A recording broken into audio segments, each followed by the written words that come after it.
Open your eyes. Open your eyes. My eyes are open, Open Dave. your eyes. And if you don't like it, get the f*** out. Really? Yeah. Ready? Really? That's it. That's it. Is that the way it works? For years, millions of people sat glued to their television screens, watching strangers dig through dusty storage lockers and pull out treasures worth thousands of dollars. It felt real, almost like anyone could walk into one of those auctions and change their life forever. But what if almost none of it was real? What if the Elvis memorabilia, the buried BMW, and every dramatic reaction the cameras captured had been planned, planted, and rehearsed before a single bidder ever set foot inside that storage facility? Join us as we reveal some of the staged Storage Wars scenes that fooled millions of viewers. The show that convinced America storage auctions were pure gold. When Storage Wars launched on A&E in December 2010, it did something very clever. It took a real thing that actually existed, public auctions of abandoned storage units, and wrapped it in enough drama and incredible finds to make it feel like a weekly treasure hunt that anyone could stumble into. The premise was simple. When people stop paying their storage bills, the facility is legally allowed to auction off the contents. Buyers show up, get a 5-minute look inside from the doorway, and then bid. They cannot touch anything. They cannot go inside.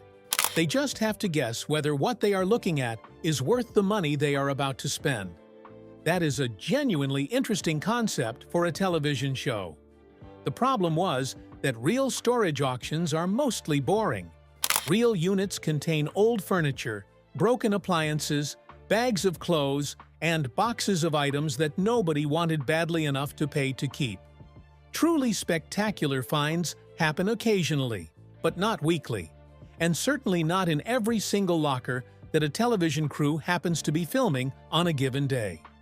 For a show that needed fresh drama every single episode across multiple seasons, the reality of what storage auctions actually look like was a serious logistical problem. The solution that A&E and the production company Original Productions apparently landed on was straightforward. If reality was not producing enough drama on its own, they would help it along. A little here, a little there, enough to keep the cameras rolling and the audience coming back. The show became one of A&E's highest-rated programs almost immediately after its debut, pulling in millions of viewers per episode and spawning a franchise of spin-offs, including Storage Wars Texas, Storage Wars New York, Storage Wars Miami, and a Canadian version. The audience was enormous and enthusiastic and completely unaware of what was happening behind the scenes. That is, until one of the show's biggest stars decided he had seen enough and filed a lawsuit that tore the curtain down entirely. But if the show was built on something other than reality, how long did it actually take for the people inside it to start pushing back? The man who said, "You up," and then said, "Enough." Dave Hester was not a quiet person. Anyone who watched even a single episode of Storage Wars knew that. He was loud, competitive, aggressive, and completely unashamed of all three qualities. His catchphrase, a thunderous "yoop" shouted every time he placed a bid, became one of the most recognizable sounds in reality television, printed on his trucks, his t-shirts, and his hats. He was known on the show as the Mogul, and the nickname was not entirely undeserved. Before the cameras arrived, Hester had built a real business flipping storage unit finds through his Newport consignment gallery in Costa Mesa, California. He knew this world. He had been doing it long before a television crew showed up to film it. That knowledge is exactly what made the deception so obvious to him and so impossible to ignore. By his own account, the problem started almost immediately. In the very first season of Storage Wars, production allegedly approached Hester and asked him to provide valuable items that would then be planted by the producers into the storage lockers that were going to be featured on the show. Hester agreed the first time. He complained the second time in Season 2 to a co-executive producer. By Season 3, things had escalated to a point where the production team was using their own locks on storage units, adding items to lockers without Hester present or informed, and then directing him during filming to check out certain boxes or unload his unit in a particular order that would guarantee he discovered the planted items in the most dramatically satisfying sequence possible. The specific items called out in the lawsuit that followed paint a very specific picture of how calculated the staging was. A pile of old newspapers announcing the death of Elvis Presley, discovered in one early episode to enormous viewer excitement, was listed as a planted item. A BMW Mini Cooper found buried under a pile of trash inside a unit, one of the most jaw-dropping reveals in the show's early seasons, was also listed as deliberately staged. These were not accidental discoveries. They were props placed by a production team that was treating a supposedly real auction show the same way a drama series treats a crime scene, as a set to be arranged before the cameras turned on. Hester filed his lawsuit against A&E and Original Productions in December 2012 in the Los Angeles Superior Court, seeking $750,000 in damages for wrongful termination and claiming that nearly every aspect of the series was faked. The statement in the legal complaint was blunt and specific. The truth is that defendants regularly salt or plant the storage lockers that are the subject of the auctions with valuable or unusual items to create drama and suspense for the show. Defendants have even gone so far as to stage entire storage units and will enlist the cooperation of the owners of the storage facilities to stage entire units. A&E's public response was equally specific. There is no staging involved. The items uncovered in the storage units are the actual items featured on the show. They also fired Hester the same week he filed the suit, an action he claimed was direct retaliation for raising concerns he had been raising internally for 3 seasons before going to court. The network then argued in the legal proceedings that the show's format was protected by the First Amendment and that the Communications Act of 1934, which prohibits broadcasters from rigging a contest of intellectual skill with intent to deceive the public, did not apply because Storage Wars did not involve chance, intellectual knowledge, or intellectual skill, and was therefore not legally a game show. The legal argument was creative. It was also the moment when millions of viewers realized they might have been watching something considerably more rehearsed than the title reality television suggested. And if the planted items and the lawsuit were the most explosive revelations, what did the network's own executive producer admit when pressed directly about what was real? The executive producer who admitted it from his own mouth. Dave Hester's lawsuit was damaging enough, but the moment that arguably hurt the show's credibility more than any court filing was the moment the man who made it for a living sat down and told the truth himself. Tom Beers was the executive producer and narrator of Storage Wars, the voice that opened every episode with the line about abandoned storage units and the treasures within. He was the architect of the show's format, the person most responsible for what it was and how it worked. When questions about the show's authenticity began circulating more widely in the wake of the Hester lawsuit, Beers gave an interview to the media outlet Reality Blurred, in which he addressed the scripting question directly. Beers admitted openly that at least half of the lines delivered by the cast on the show were given to them by the production team rather than spoken spontaneously. He said, and these are his words, "I have to admit, there is some writing involved. We do it in Storage Wars. We do it in America's Lost Treasures." He added that he was tired of narration driving story, and that the scripted lines gave the show a chance to make a more clever turn of phrase than people would naturally produce in the moment. He framed it as a creative choice rather than a deception, which is the kind of distinction that works better in a producer's pitch meeting than it does with an audience that has been told they are watching something real. The same interview produced another admission that flew slightly under the radar but was equally significant.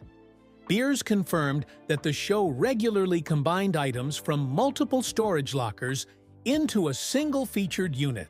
When you are filming 30 auctions in a single day and most of them produce nothing worth watching, the practical solution he described was moving the interesting finds from several lockers into one before filming the reveal.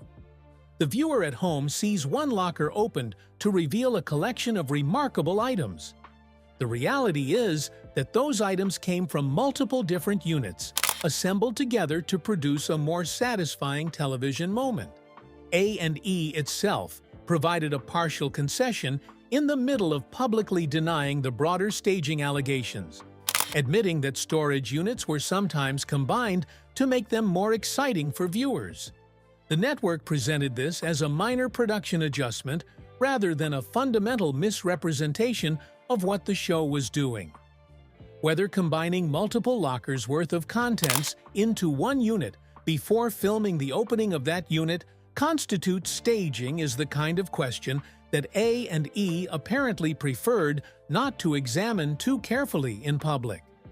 The Antiques Roadshow executive producer Marcia Bemko provided perhaps the most pointed outside commentary on the entire situation, describing Storage Wars as merely an entertainment show and noting with a shade that landed with precision, "Is it really reasonable to think that someone on Storage Locker Wars is going to find a $100,000 item that somebody left in a storage locker?" She did not even get the show's name right, which somehow made the observation land even harder. If the executive producer admitted the lines were scripted and the items were combined, what else was being manufactured behind the scenes that the audience watching at home had absolutely no idea about? More discovery. Hester unveiled. The scripted lines and the planted items were the most widely reported elements of the Hester lawsuit, but the full document contained several additional allegations that painted an even more comprehensive picture of a production in which almost nothing was being left to chance. Hester's lawsuit alleged that A&E paid for plastic surgery for one of the female cast members in order to increase the show's sex appeal, a claim that the network neither confirmed nor directly addressed in its public responses. The allegation raised a question that went beyond the specific claim. If the network was willing to alter a cast member's physical appearance to serve the show's commercial interests, how many other aspects of what the audience was watching had been adjusted, enhanced, or manufactured for the same reason? The locker financing allegation was equally striking.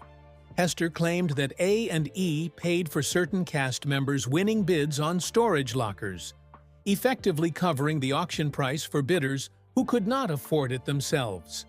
The purpose, according to the lawsuit, was to give weaker cast members an advantage over more experienced and successful bidders like Hester, ensuring that multiple personalities remained competitive across multiple episodes rather than having the most skilled bidder simply dominate the auction every single week. The dramatic tension between competing bidders that the audience was watching was, in this version of events, being financially subsidized by the network in order to keep the competition close enough to be entertaining. The appraisal timeline allegation was arguably the most technically damning of all. Hester's lawsuit claimed that production arranged for valuable items to be appraised several weeks before. Those items were supposedly discovered by the buyers during filming, meaning the producers knew exactly what something was worth long before the cameras captured the moment of surprise discovery. The entire emotional premise of the show's most exciting moments, the genuine shock and delight of a buyer realizing they had stumbled onto something extraordinary, was being performed by people who had been given the appraisal results weeks earlier and were now reenacting their reaction for the camera. The cast salaries revealed in the lawsuit added another layer to the picture.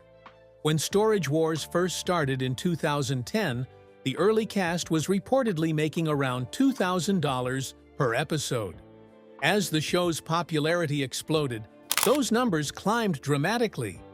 By the height of the show's run, top cast members were earning between $15,000 and $25,000 per episode, with a guaranteed season of 26 episodes producing a minimum of $650,000 per season for the highest earners, and Hester's own total annual compensation for one season reported at $829,000.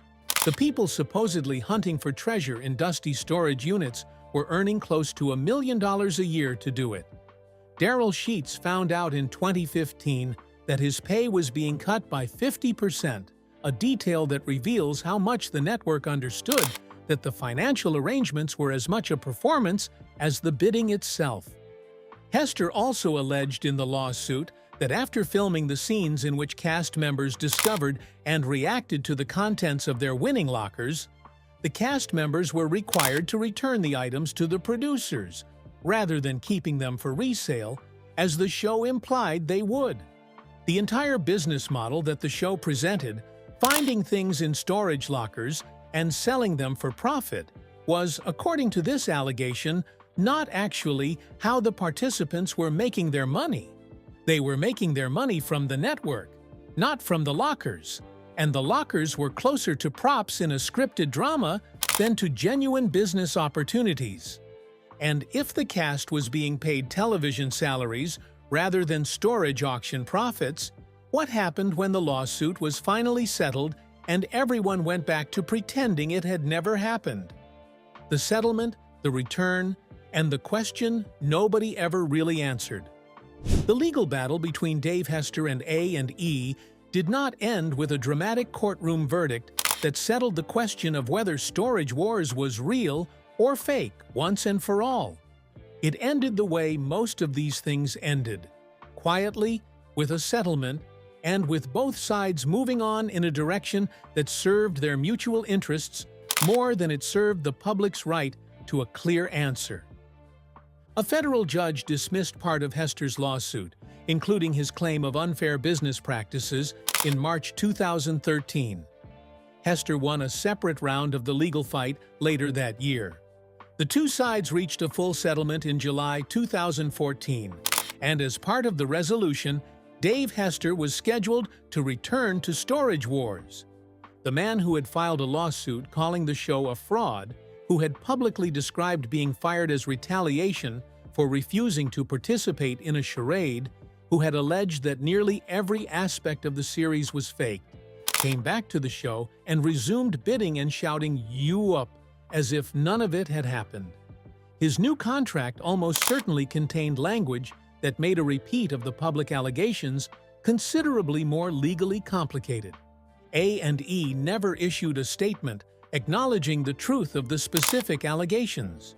The network maintained its position that the items found in the storage units were the actual items featured on the show, a statement that was technically capable of being true even if those items had been placed there by production, since placed items are technically still items featured on the show. The executive producer admitted the scripted lines and the combined lockers. The network admitted the combined lockers. Nobody admitted the planted Elvis newspapers, or the staged BMW, or the pre-arranged appraisals. The lawsuit settled, the star returned, and the show continued for 15 more seasons with a fan base that never really left. What the whole situation revealed is something that applies well beyond Storage Wars. Reality television has always operated in the space between real events and constructed entertainment, and the line between those two things has always been considerably blurrier than the genre's marketing suggests. Producers have always shaped what the cameras capture, selected the most dramatic moments, assembled them in the most effective order, and encouraged participants to repeat or expand on naturally occurring moments that did not film well the first time. The question of where shaping ends and manufacturing begins is one that the industry has preferred to leave permanently unanswered. Storage Wars ran for 16 seasons across 15 years, generating millions of loyal viewers, multiple spin-offs, and a level of cultural recognition that made the show's central characters household names in a way that genuine storage auction professionals almost never become. The Elvis newspapers were fake. The buried BMW was staged. Half the lines were written by someone who was not in the room when the cameras rolled. And the show kept going, and the audience kept watching, and the treasure hunt that started every episode with the same narrator's voice, promising buried riches in abandoned lockers, continued to deliver exactly what its audience had come to expect. Whether that audience was watching a documentary or a drama with better lighting has been answered, at least in part, by the people who made it. The answer, delivered in a lawsuit and a producer's interview and a network's careful choice of words, is complicated enough to make anyone who ever cheered for a great find in a dark storage unit wonder, just for a moment, whether the best television has always been the kind where the ending was already decided before the door opened. So, which revelation surprised you the most? And does knowing all of this change the way Storage Wars looks on a rewatch? Or was the entertainment always the point regardless of what was real? Share your thoughts with us in the comment section. Remember to like, share, and subscribe for more. Also, click the next video showing on your screen. You will enjoy it.